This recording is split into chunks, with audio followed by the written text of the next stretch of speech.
bilangan mo, kung saang institusyon ka galing, kung anong paaralan ka graduate, or kung anong paaralan ka nag-aaral.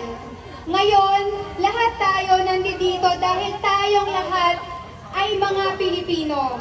At bilang Pilipino, may karapatan tayo ang bawat isa sa atin na malaman ano ba ang nangyayari sa pera, ano ba ang nangyayari ang sitwasyon ng ating bayan. Para sa akin, importante na may managot. Hindi pwedeng wala eh. Kasi ilang beses na itong nangyari. Ilang revolusyon na ang pinagdaanan natin. Simula nung unang EDSA, EDSA 2, EDSA 3, at kung napakarami.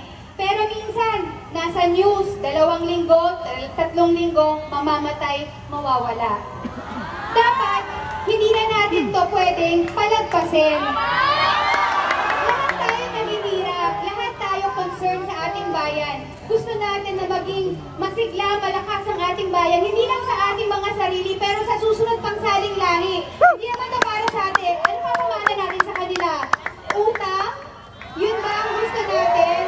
There has to be change. Change has to happen. Sabi nga nito, ang lupa ay buhay. Ang buhay ay hindi kalakal. Tama!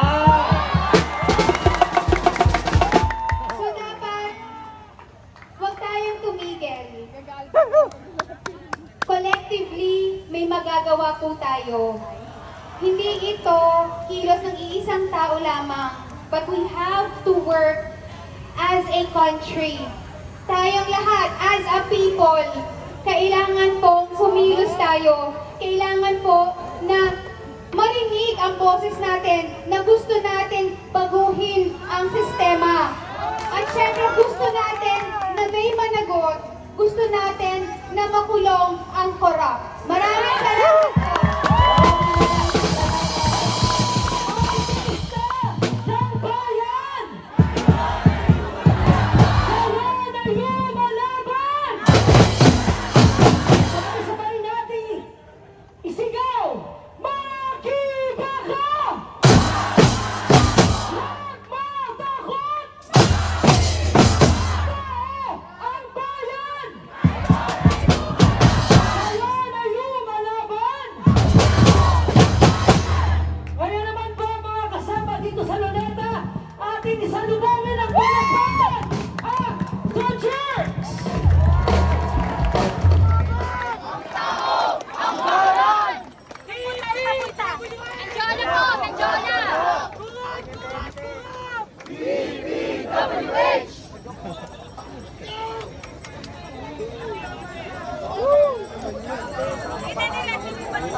Mindyola lang po. Lakad niyo yung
pag-asa ng mga kabataan o mga Pilipinola mula po dito sa Cuneta.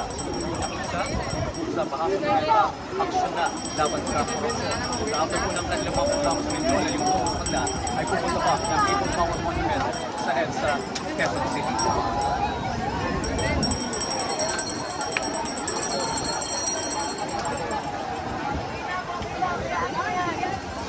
Ayan na, bubuhos ang malakas na ulan. Itong mga kababayan natin na nagmamarcha ngayon ay papunta sila sa Mindoro.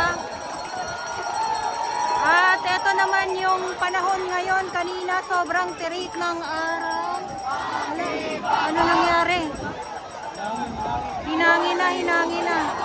Tirik ng araw ngayon ay lumakas ang hangin at bubuhos ang malakas din na ulan dahil nga po biglang dumilim ang kalangitan.